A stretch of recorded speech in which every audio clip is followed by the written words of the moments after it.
नमस्कार दोस्तों, मैं विशाल वशिष्ठ आपका स्वागत करता हूं हमारे चैनल मोटिवेशनल गुरुजी पर। आज के जो हमारे मोटिवेशनल गुरुजी हैं, उनके बारे में थोड़ा सा आपको बता देता हूं। हमारे मोटिवेशनल गुरुजी हैं जो हमारी पिछली प्राकृतिक चीजें थी, उनको लेकर के इनका जुड़ाव जुड़ा हुआ है। लेकिन ये आज के मॉडर्न टाइम में भी काम कर रहे हैं, कार्यरत हैं, लेकिन जुड़ाव पिछली चीजों से है। ऐसा क्यों है? क्या पिछली चीजें क्या आकर्षित कर रही हैं? क्या दादा ने ये चीज करी है तब भी मैं ये चीज करूंगा, या इसके पीछे कोई और वैज्ञानिक तथ्य हैं? और ये चीजें कौन सी हैं जिनके पीछे ये भाग रहे हैं? ये पेशे से एक डॉक्टर हैं, एलोपैथी डॉक्टर, साइंस से जुड़े हुए हैं, लेकिन फिर भी पुरानी चीजों की तरफ इनका ध्यान है और ये लोगों को भी प्रेरणा दे रहे हैं। तो इनसे मिलेंगे और जानेंगे कि इसके पीछे कारण क्या है। जो हमारे आज के मोटिवेशनल गुरु हैं, इन्होंने लगभग 300 से 350 परिवारों को देसी गाय पालने का एक जो है जुनून दिया। उनका हेल्प एंड सपोर्ट भी पूरा इन्होंने करा है कि गाय बांधी जाए, उसका रख रखाव कैसे किया जाए। इसके पीछे क्या कारण था, वजह जानेंगे और आपसे मिलवाएंगे हमारे आज के मोटिवेशनल गुरुजी को। उनका नाम मैं आपको बता देता हूं, उनका नाम है श्रीमान मोहित जून जी। तो आइए दोस्तों, आपको मिलवाते हैं श्रीमान मोहित जून जी से। तो दर्शकों, मेरे साथ मौजूद हैं श्रीमान मोहित जून जी। सर, कैसे हैं आप? मैं ठीक हूँ, आप ठीक हैं? बहुत बढ़िया सर, आपसे मिलने के बाद दिन और बढ़िया हो गया सर, एनर्जेटिक। तो सर, एक जो मुहिम आपने शुरू करी है देसी गायें घर में रखने की, ये सर किस तरह की मुहिम और कैसे इसकी तरफ रुझान आपका आया? देखिए, मुझे लगभग 7 से 8 साल हो गए स्वास्थ्य विभाग में काम करते हुए, और मैं देश के 4 से ज़्यादा राज्यों में जा चुका हूँ। और लगभग 100 जगहों पर, गांव हैं, शहर हैं, जी जितने भी आपके क्लब्स हैं, ये मुझे स्वास्थ्य व्याख्यान के लिए बुलाते हैं। और उसमें गाय एक विषय रहता है हमारा, गाय में भी देसी गाय। जी तो हम उस स्वास्थ्य की कड़ी में, मतलब आप स्वास्थ्य की जो संरचना कर सकते हैं वो बिना गाय के नहीं कर सकते, बिना देसी गाय के स्वास्थ्य की कल्पना नहीं हो सकती। तो हम अपनी पोस्ट ग्रेजुएशन की पढ़ाई कर रहे थे, हम यूनिवर्सिटी में थे सोनीपत। तो पीजी में उस समय कर रहा था। 2014 दिसंबर की बात है। मेरे हॉस्टल में एक मित्र थे, वो एक वीडियो देख रहे थे। उस समय 250 रुपये में 1 GB नेट आता था। जी तो उस समय वो वीडियो देख रहे थे, और हम शाम के समय थोड़ी सी वो मेहनत करके, जो एक्सरसाइज वगैरह होती थी उस समय, कूल ड्यूड टाइप होते थे, वो करके और हॉस्टल में आए। हॉस्टल में आके उन्होंने कहा, मेरे दोस्त ने, कि देखना डॉक्टर साहब ये क्या बोल रहा है ये व्यक्ति। तो मुझे याद है वो 21 मिनट 42 सेकंड की वीडियो थी कुछ, और राजीव भाई उसमें बात कर रहे थे स्वास्थ्य के ऊपर। वो वीडियो हमने पूरी देखी। उसके बाद वो जो मेरे मित्र थे वो तो सो गए, और मैंने उस रात में सोया नहीं था, और वो वीडियो के साथ साथ जितनी भी यूट्यूब पर और गूगल पर जो भी उपलब्ध था, जी मैंने वो पढ़ा। और धीरे धीरे फिर वो दिसंबर 2014 से लेकर वो जुनून इतना हुआ, और जिन आंकड़ों पर राजीव भाई बात करते थे वो आंकड़े मैंने इकट्ठे किए। आज भी मेरे पास स्वास्थ्य विभाग, भारत सरकार के जितने भी आंकड़े हैं वो आंकड़े इकट्ठे किए हैं। फिर 2017 से मैंने अपनी शुरुआत की थी जर्नी की, जिसमें मैं अब लगभग 100 से ज़्यादा जगहों पर जा चुका हूँ। और मेरा ये मानना है कि आप किसी भी चीज़ को सिर्फ इसलिए मत मानो कि आपके पिताजी, आपके दादा या आपके पूर्वज उस चीज़ को मानते थे। मेरा ये मानना है, आप अगर किसी चीज़ को विज्ञान आधारित है, जी विज्ञान उसको प्रूव करता है, साइंस उसको मानती है, तो उस चीज़ को मानो। तो इसीलिए मुझे उसके पीछे की साइंस के पीछे मैं भागा, वो मैंने ढूंढ कर निकाली, और हमारे सामने ही थी ढूंढ के। मैंने कोई अलग से तो कोई काम किया नहीं है। जी तो उसको मैं लेकर आया, उसको इकट्ठा किया, और मुझे लगा कि ये लोगों को पता चलनी चाहिए, क्योंकि इस देश में आज हर साल लाखों लोग कैंसर से मरते हैं, हर साल हजारों लोग टीबी का शिकार होते हैं। आज 2 साल के बच्चे को कैंसर हो रहा है, 7 जी साल के बच्चे को डायबिटीज हो रही है, 10 साल के बच्चे को हार्ट अटैक आ रहा है। जी तो मुझे लगता है हमारे हालात क्या है, हमें एक बार देख लेने चाहिए। जी और अगर स्वास्थ्य को ठीक रखना है तो हमें गाय के साथ साथ काफी बदलाव अपने जीवन में करने चाहिए। सर, ये स्वास्थ्य से रिलेटेड आपने सारी बातें करी हैं, पर गाय से इसका कनेक्शन कैसे आता है, वो थोड़ा सा आप बताइए।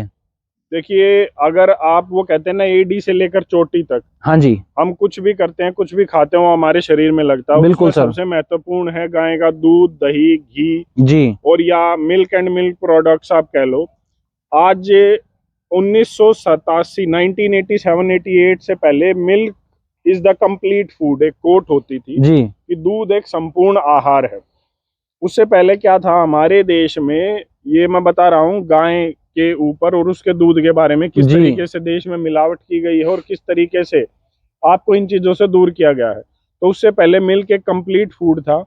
उसके बाद क्या हुआ, हमारी जो देसी नस्ल थी गाय की, उसका संकीर्ण नस्ल उसको कर दिया, संकर उसको कर दिया, मिक्स ब्रीड की आ गई, होलिस्टियन, फ्रीजियन, अमेरिकन गायें आ गई जी हमारे यहाँ, जिसका दूध आपकी सेहत के लिए ठीक नहीं है।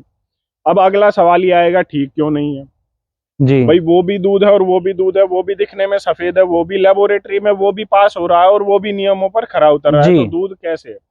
तो मैं आपको बता दूं कि गूगल पर आप टाइप करो devil in the milk bye की वुडफोर्ड, ये जी किताब का नाम है, devil in the milk bye की वुडफोर्ड, इसके राइटर हैं। जी उसने एक रिसर्च की कि इस दुनिया में दो तरीके की गायें होती हैं और दो तरीके का दूध होता है, जी A1 और A2। भारत और अफ्रीका के कुछ देशों में जो गायें पाई जाती है वो है A2, उसको अच्छा जी बोलते हैं A2। और अन्य देशों में, अमेरिका में, नीदरलैंड में, हॉलैंड में, जहां भी और गायें पाई जाती हैं, उसको उसने कैटेगरी दी A1। जी तो A1 जो कैटेगरी है उसका दूध होता है A1 दूध और A2 दूध, जो हमारी देसी नस्ल की गायें होती है। ये जी मैं आम भाषा में आपको समझाने के लिए बता रहा हूँ। जी उसने अपनी किताब में लिख दिया, साफ साफ लिख दिया कि ऑस्ट्रेलिया और न्यूजीलैंड में रिसर्च हुई, उसने ये कहा कि हमारे देश में बच्चों को डायबिटीज हो रही है, आर्थराइटिस मतलब जोड़ों की बीमारी जी हो रही है, कैंसर हो रहा है, दिमाग की बीमारियां हो रही हैं, जी और उसका मेन कारण दूध है। उसने अपनी किताब में लिखा है, ये मैंने आपको बताई है, आप जी सर्च कर सकते हैं। जी उसके बाद उसने आगे अपनी किताब में लिखा कि जो भी व्यक्ति, जो भी बच्चा, जो भी इंसान जी A1 गाय का, A1 टाइप का दूध पिएगा, वो इन सब बीमारियों से ग्रस्त होगा। जी मतलब जो बाहर की गाय है, होलिस्टियन, फ्रीजियन, अमेरिकन, उनका दूध पिएगा, वो इन बीमारियों से ग्रस्त होगा। और जो भी व्यक्ति A2 टाइप का दूध पिएगा, जी मतलब देसी गाय का जो दूध पिएगा, वो इन सब बीमारियों से बचा रहेगा। ये उसने अपनी किताब में लिख दिया। जी तो ये उसके पीछे का विज्ञान है। इसमें और डिटेल में आती है, एक केमिस्ट्री आती है कि देसी गाय के दूध में हिस्टिडीन और प्रोलीन ये कंपाउंड पाए जाते हैं, जिनका एक बॉन्ड होता है, वो देसी गाय के दूध में ज्यादा स्ट्रांग होता है। इसकी वजह से जी वो दूध आपके लिए स्वास्थ्यवर्धक होता है। सर, अब जैसे अमेरिकन गायें हैं, क्या ये अमेरिका की नस्ल की गायें हैं, वहां की गायें हैं ये? देखिए, ये वहां पर नस्ल दूसरी थी, लेकिन बाद में इस नस्ल को उन्होंने अपने हिसाब से, या मैं कहूँ अपने जो उनका काम था जी उसके हिसाब से, उन्होंने उसको मिलावटी बना दिया, उसमें कुछ बदलाव कर दिया। बदलाव क्या किया उन्होंने? जीन के साथ बदलाव कर दिया। जैसे उसमें सुअर का जीन मिला दिया, और देसी वहां की जो गाय थी, गाय के साथ जब उन्होंने सुअर का जीन मिलाया और इस तरीके के जीन मिलाए, तो एक नया एक पशु निकल कर आया, जो गाय जैसा दिखता था, जो दूध ज्यादा देता था और जो शरीर में मोटा था। उनकी जरूरत दूध नहीं है, जी वो मांसाहार पर टिके हुए हैं, उन्हें उस चीज से मांसाहार चाहिए। आज भी वहां पर जितने भी डेयरी फार्म चलते हैं, वहां की गायों का दूध तो वो इस्तेमाल करते हैं आज के समय में, लेकिन उसके साथ साथ वो उसके मांसाहार का, बीफ का बीफ जो है, जी उसका इस्तेमाल करते हैं। उनको काटा जाता है स्लॉटर हाउस में और उसके मांस को वहां पर कंज्यूम किया जाता है, एक्सपोर्ट भी किया जाता है। तो इसीलिए उनकी जो नस्ल है उसको आप गाय जैसी तो कह सकते हैं, गाय नहीं कह सकते। और सर, भैंस का दूध भी होता है? देखिए, बिल्कुल होता है, और वो आप पी भी सकते हैं अगर आप मेहनत ज्यादा करते हैं। जी क्योंकि गाय के और भैंस के दूध में फर्क क्या होता है कि गाय का दूध इजीली डाइजेस्टेबल है, क्योंकि उसमें कंपाउंड ऐसे होते हैं, और भैंस के दूध जो ज्यादा मेहनत करते हैं लोग, उनके लिए होता है, क्योंकि वो इजीली डाइजेस्टेबल नहीं होता, जी आसानी से नहीं पच सकता।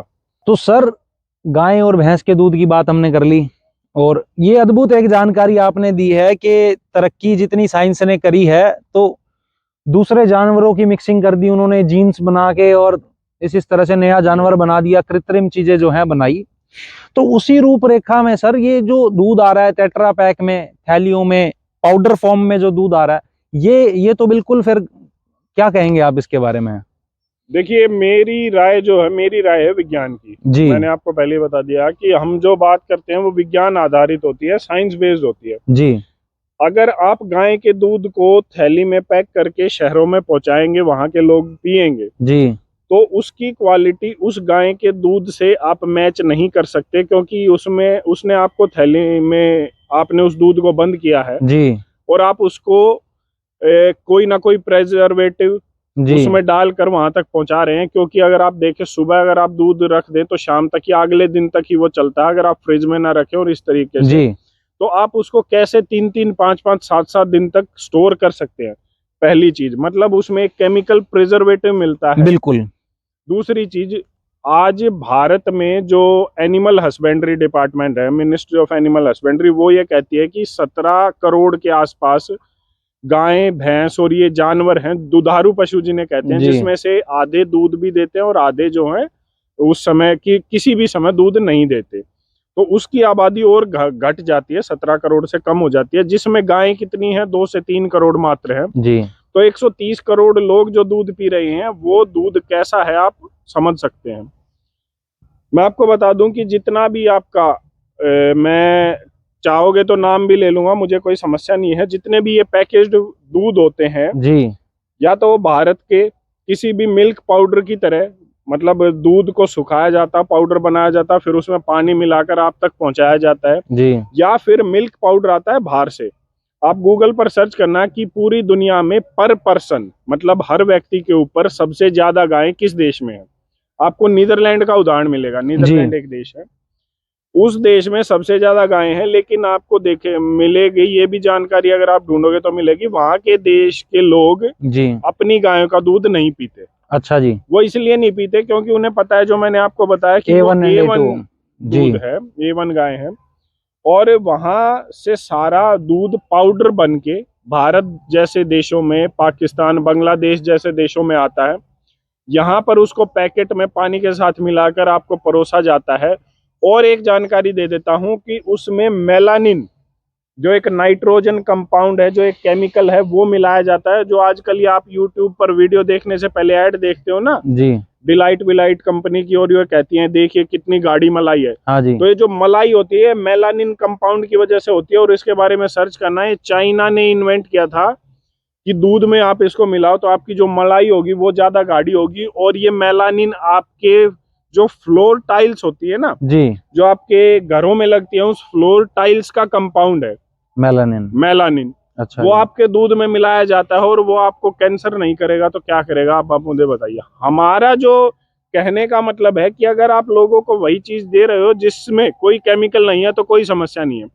अगर मेलानिन शरीर के अंदर जाएगा तो वो अस्थमा भी करेगा, वो कैंसर भी करेगा, वो डायबिटीज भी करेगा, वो ट्यूबरकुलोसिस भी करेगा। जी तो इससे अच्छा तो आप दूध पिए ही ना।